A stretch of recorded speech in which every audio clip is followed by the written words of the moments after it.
Hi, this is Roger, thanks for dropping by. Today's video I'm going to be watering and chatting about my Phalaenopsis orchids which live on the kitchen windowsill. That's why we're in the kitchen.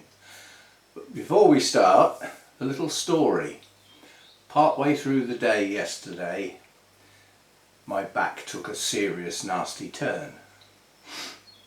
So I stopped everything. This job should have been done yesterday, but I'd left it till the end, so it got chopped. The pain I got in my back was different. It was a sudden stabbing type of pain that stopped me dead in my tracks. Hence the expression in the last video, bang. I didn't do any more videos, obviously. I just decided that's it, I'm doing nothing for the rest of the day. After an hour or so, it got better, without painkillers, without anything, just relaxing or something or other. And this morning I got up and I'm back to where I was before yesterday. So something different happened yesterday, and I have a theory. I'm not a medical person, I don't have nothing to do with that sort of thing, but I think as I leant forward at a strange angle trying to hold a bonsai under one arm and open the door with the other one, I twisted and leant. I think I pinched something, and therefore once I sat down and relaxed, it let go. And that's the only thing I can think of, because today I'm back to where I was before yesterday. We're still being careful because obviously yesterday, I wouldn't class yesterday as a sudden movement, and under normal circumstances wouldn't even be classed as an unusual movement. But I obviously still need to take care. But I'm not immobilised. I was expecting, if it hadn't sort of suddenly changed after an hour or so yesterday, my thoughts prior to then were that today was going to be a write-off, and possibly the day after as well. Nothing of the sort. So we're sort of up and running. Right, so I brought my plastic thing out into the kitchen so you don't have to listen to the clanging. That should avoid the complaints. And I thought we'd just have a look at these as I water them and a chat. This will also cross off anything to do with Phalaenopsis off of the list that goes with the comments on Sunday's video about, working out what we're going to chat about and spotlighting things. This is it. This is the Phalaenopsis stuff. I don't do these in any particular order. Now this one hasn't long gone out of bloom, and it's the one that we're experimenting with. Because it was of a branching nature, we've actually cut the spike above a couple of nodes with the possibility of it branching out and producing some more blooms. Yeah? So that's what this one's all about. And as far as the plant is concerned, it's called Phalaenopsis Happy Hour, and it is officially one of Hannah's. It's not actually mine. She bought some at Malvern, and they weren't potted up very well. We brought them down here to repot them. The blooms had finished by then, so she said, well, can you look after them and keep them down here? So I said yes, and that's why they go down here. But officially this does belong to Hannah. Now, this is in bark, nothing else, just bark. A sort of, I'd say a medium bark, not small bark, and certainly not the large chunky stuff. And for the temperatures and everything that I've got in the kitchen, it's working very well. I've got active roots. There's some air in the pot. It's working okay.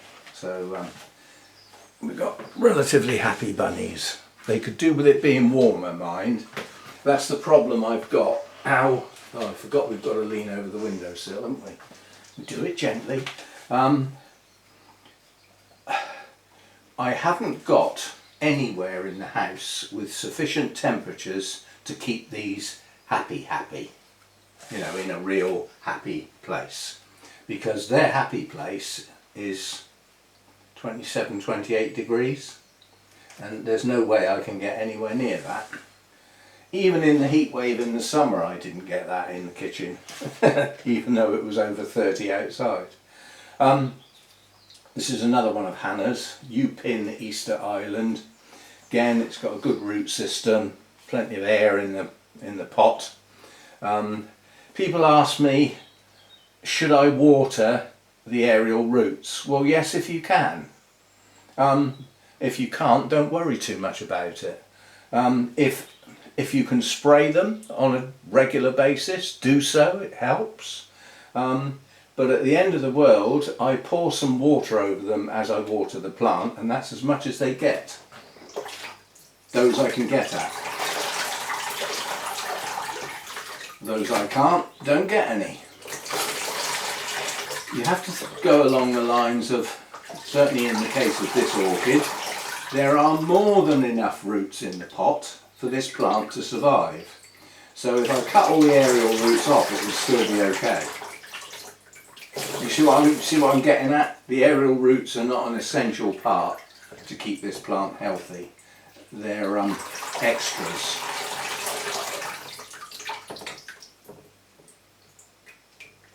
But if I can throw water on them, I do. And these that I've thrown water over have gone green. So, you know, they've absorbed some water. They will help hydrate the plant. So if you can, do so. If you can't, I wouldn't worry about it too much, quite honestly. So that's that one. And this is definitely one of mine. You can tell because it's horrible. Why is it hanging over the side of the pot? Because that's how the roots were when it was last repotted. I couldn't pull it over into the middle of the pot because the roots wouldn't let me. These are not very bendy. Phalaenopsis roots don't bend too good. You get a little bit more give in them if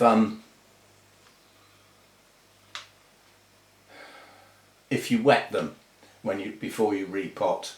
But then you're more likely. It's alright. There's mealybugs on this plant. You know, I'm going to have to spray all of these. I don't even know if I've got enough spray to do that. See, they're there. They're around. So whereas I thought they were only on the one with the blooms, they're not. They're in other places as well. So I do need to get the whole set done. Well, what I'm going to do is I'm going to water them. And then I shall go and have a look and see how much. Actually no, I'm not going to do it today. I will pick off any that I can as I go past them today. The problem being, when I spray a plant for mealybugs, I like to spray the top of the pot, the base of the plant and the base of the roots. Well, I've just made them all wet, haven't I? So that's not going to work. The spray would be diluted, so it wouldn't be as good. So I will wait till they've dried off a bit. You'll probably find the mealybugs are not on every plant, but they are on enough to worry. See, they're on this one. They're on this one in the early stages, so little white dots rather than the big fluffy things. So they probably only just moved onto this plant. As far as looking after Phalaenopsis, get them in an open media. Get them in something where if you pour a litre of water in, practically a litre comes out the bottom. In other words, plenty of air around the roots, plenty of gaps. That's how they like to be. And then just keep your eye on the colour of the roots. When they're dry, they're a pale grey, silvery, almost white colour on some plants, and when they're wet they turn green, like that. Yeah? And don't leave them dry too long. I always let these get dry. They haven't got the hot temperatures that I would like, so they go dry. Yeah, there's mealybugs on practically every one I'm picking up now. So I would suggest we have an outbreak. So we will deal with the whole collection. But I'll do them all at once. They can all come what I'll do is I'll put them all in this tray because it's lightweight, it's got a flat bottom, so I'll be able to get all of the plants in this tray in one go, and then I'll carry them outside and pick them up and spray them one at a time and just let them drain off a bit outside before they come back in. See, this one hasn't got any. Oh yes, yeah, there's a couple down in there. Leaf joints. What else? These don't, I'm not talking about species now, I'm talking about the mass-produced hybrids. Species are a different thing, and to look after Phalaenopsis species you need to get down at plant level, because some of them are cooler growers, most of them aren't. You can relatively safely say that their origins are in the tropics. So in the mass-produced glass houses where these are grown on, they grow them at about 27-28 degrees centigrade. That's their actual temperature. So I'm getting a flood here. I need to put some kitchen roll down to stop it coming over the edges. So I'm not looking at what I'm doing, it's pouring over the edge. Yes, so these are grown at 27-28 degrees, nighttime temperature about 21. Most people can't achieve that, but you do the best you can. Oh, we've got a new root coming on this one, this big one. This was my son's. Once he moved out of where he lived into the luxury camper van that he now lives in and calls home, there wasn't enough light there to look after plants, so he asked me if I could look after it. And if you remember the repotting video, we then went with this one. It was in a glass jar, so no ventilation, no drainage, no nothing, and it had been in there over 5 years.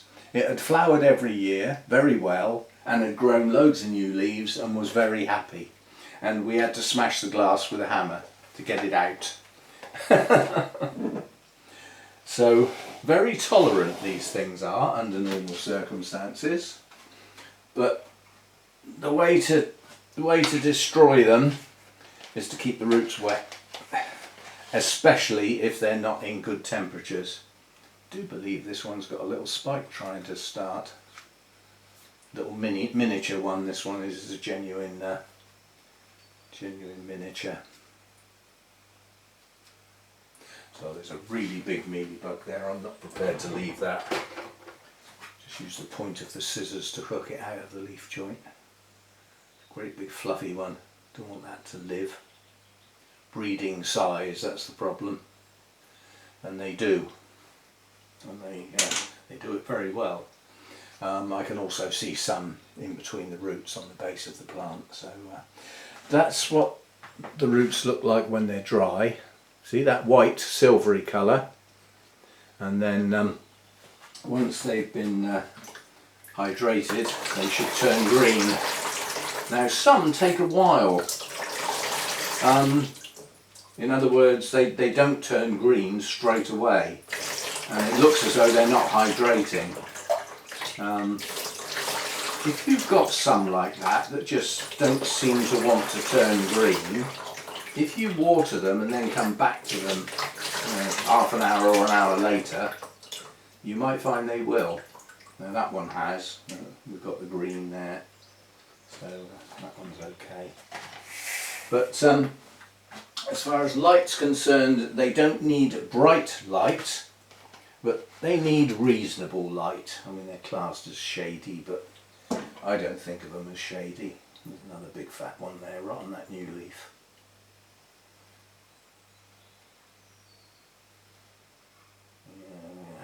To treat the whole lot, I suppose. I know last time I said about mealybugs, lots of people said, you know, bane of their life, I can't get rid of them and this, that and the other. I'm expecting that the treatment with my systemic will basically destroy them. I may need a second treatment. One of these has already been treated. That was the one with the flower spike that we chopped to see if it would branch. That one's already been sprayed. So when I do these probably tomorrow, that one will be getting its second treatment. And I'll take a particularly good look at that one because I know it's already been sprayed once to see if the first spray did the job or whether it's going to need a second one. So the problem you get with these mass-produced ones is when you buy them. They are often in inferior media that's far too dense, stuff like sphagnum and coir, all these sorts of things that work okay in the temperatures that they have got in where they're grown. If you bring them home, they've got different temperature, different light. See, it's like this one. This is in coir. I got this at our 70th anniversary show. It's still wet. Roots are still green. There's still condensation in the middle of the inside of the pot. So that's not going to get any water. I don't think I've watered that since I got it. It's still wet. It needs repotting. I need to get it out of that media. It's staying wet too long. And because there's quite a bit of air in there, I'm not going to lose that root system. If it was more compacted, then I might. But at the moment, I'll just wait. I'll just wait. There's lovely blooms on that. It's not the one. What we did was we had a purge for not purge, a recruitment drive, and the idea was that if you joined at the 50th anniversary show, you got a free orchid. The free orchids to go with that were mini Phalaenopsis, nice pink ones, double spiked, nice looking plants actually. We got a deal from Sarah at Burnham's. We got quite a heavy discount, and we got some big ones as well, also at a discounted price. The idea being that any members, in other words existing members, that came to the show could have an orchid. If they wanted to pay a bit extra, they could have a big one. So we got some bigger ones in. And the one I wanted was a much deeper yellow than this, but somebody had already got that one and beat me to it. So I had the paler yellow one. But it's a nice one. You know, the flowers are nice. It's got a little bit of red in the lip in the markings, which I'm okay with. It's not a red lip. It's basically a white lip with yellow and red markings, which with the pale yellow for the blooms actually works quite well. So yeah, there we go. So important things, store-bought, mass-produced Phalaenopsis. Make sure they don't stay in a soggy media for any length of time. If that means repotting when they're in bloom, then get on with it. If that media's gone and is a bit niffy, compacted and won't dry, then you're going to lose your roots if you don't make a move, sort of thing. So it's better to get on with it. The chances are it won't transition very well from that type of media into large chunky bark. So it might pay you to do it in a stage and actually do it into smaller bark to start with. You could even put a little bit of moss in there to make the roots feel a bit more like where they've come from.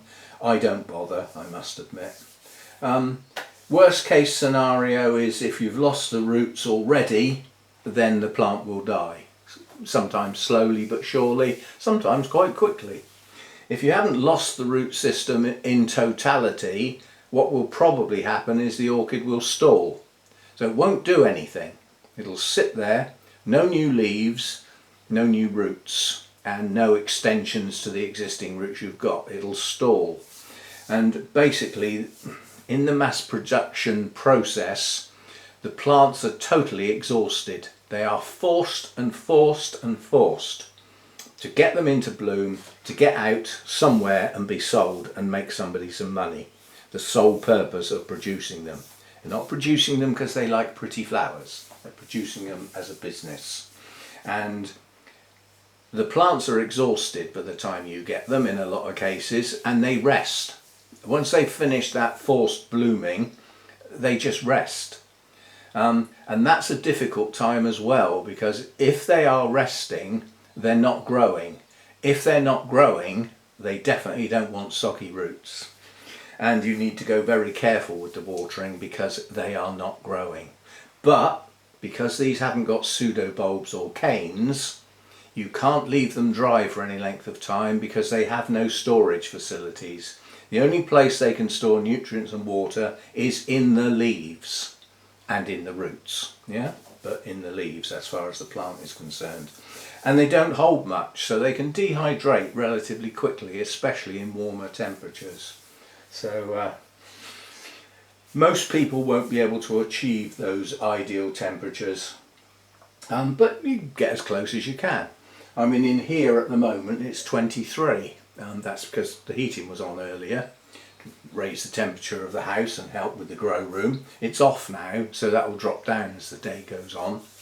And if I start feeling chilly this evening, I shall pop it back on again. But yes, overnight it drops down out here.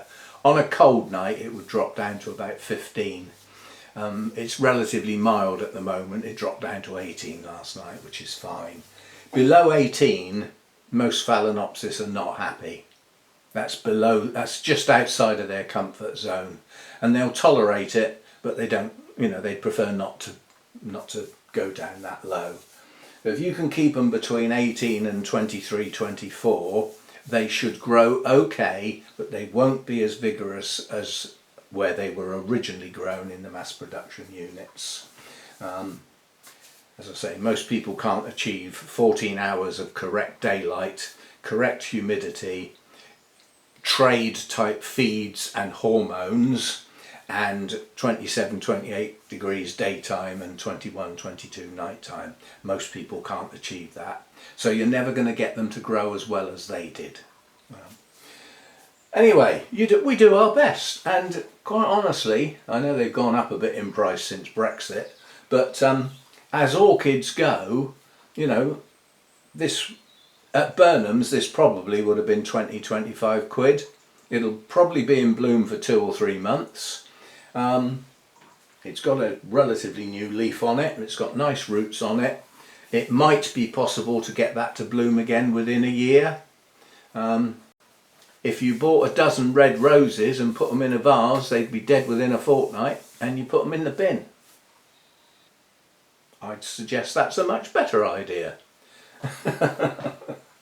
Anyway, that's today's video. Not doing anything else today. I am doing the resting thing. All the stuff I wanted to do out in the garden is off. I'm not doing that. Pushed me luck yesterday. Rolled the dice and lost. Yeah, I think we got a double one, not a double six. But I was lucky, I got away with it. And today, take it easy and go steady and maintain that. Just maintain that until I'm totally confident everything's okay. The bonsai are the things that are going to suffer because I need to repot, and it means lifting heavier stuff. I've got Hannah down first weekend in April, the 6th. So on the Sunday I will get her to give me a hand to get all the heavy stuff where I want it so that I don't have to move it.